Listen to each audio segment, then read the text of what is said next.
एक पिता का कठोर फैसला। कुलभूषण जी बिजली विभाग में ऊंचे पद पर कार्यरत थे।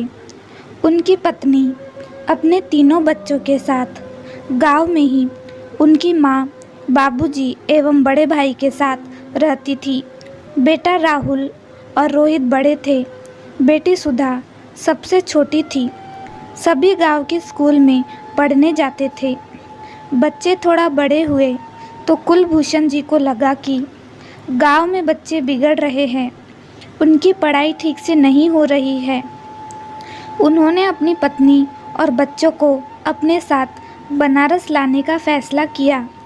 घर में इस फैसले का काफ़ी विरोध हुआ। माँ, बाबूजी की दलील थी कि यह गांव में इतनी बड़ी हवेली है और वहाँ शहर में 2 कमरे का मकान, यहाँ कोठियाँ अनाजों से भरी है और वहाँ आधा आधा किलो दालें खरीदकर छोटे छोटे डिब्बों में रखोगे।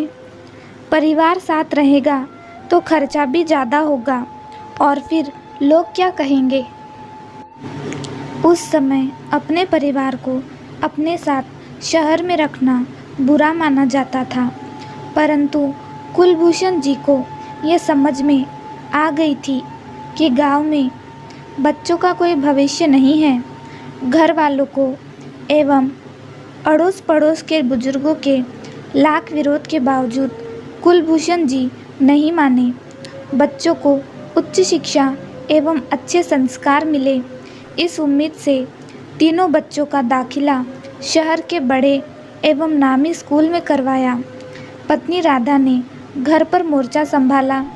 दिन भर घर का काम एवं बच्चों में ही उनकी दुनिया सिमट कर रह गई। कुलभूषण जी दफ्तर से वापस आकर बच्चों को पढ़ाते। सभी अपने अपने हिस्से की मेहनत कर रहे थे। समय कैसे बीता कुछ पता ही नहीं चला। राहुल और रोहित नौकरी करने लगे। उनकी शादी भी हो गई। छोटी बेटी सुधा की शादी भी एक खानदानी रईस परिवार में तय हुई। सभी बहुत खुश थे। कुलभूषण एवं राधा जी की यह आखिरी जिम्मेदारी बची थी। सोचा रिटायरमेंट के बाद बच्चों के साथ आराम से जीवन बिताएंगे। बेटी की शादी हो गई। दूसरे दिन पग फेरे की रस्म के लिए मायके आई। चौथे दिन पति अमित उसे लेने आने वाला था। सुधा बेसब्री से उसका इंतज़ार कर रही थी। कभी छत पर जाती, कभी बालकनी से झांकती। उसकी खुशियाँ छुपाए नहीं छुप रही थी। उसके इस हाल को देखकर भाभियाँ भी मंद मंद मुस्कुरा रही थी। समय बीतने बेचैनी बढ़ने लगी। तभी घर के सभी लोग बैठक में इकट्ठा होने लगे। सभी के चेहरे पर मायूसी थी। बड़ी भाभी खुद को रोक नहीं पाई।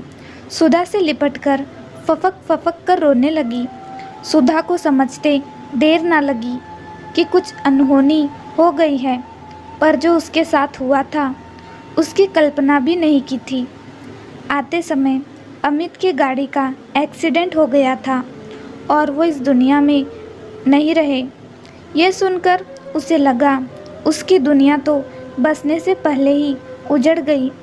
बदहवास होकर देर तक माँ से लिपटकर सिसकती रही, मानो जीने की तमन्ना ही जाती रही।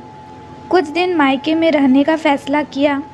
सच तो ये था कि ससुराल वालों ने भी उसे वापस ले जाने का कुछ खास प्रयास नहीं किया। थोड़े दिनों के बाद सुधा ने ससुराल जाने का फैसला किया। अमित के साथ बिताए उन सुखद पलों को फिर से जीना चाहती थी। हर उस चीज़ को छूकर महसूस करना चाहती थी जिसका ताल्लुक अमित से था। बोझिल पलकों के साथ ससुराल पहुंची। एक तो अमित की यादें, ऊपर से ससुराल वालों का रूखा व्यवहार उसे बेतहाशा परेशान कर रहे थे। लिहाजा पिता के घर वापस लौटने का फैसला किया। माता पिता ने गले से लगा लिया।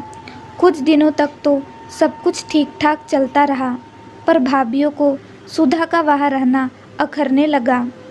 भाइयों ने भी सुधा का साथ नहीं दिया। लिहाजा रोज़ रोज़ किटकिट होने लगी।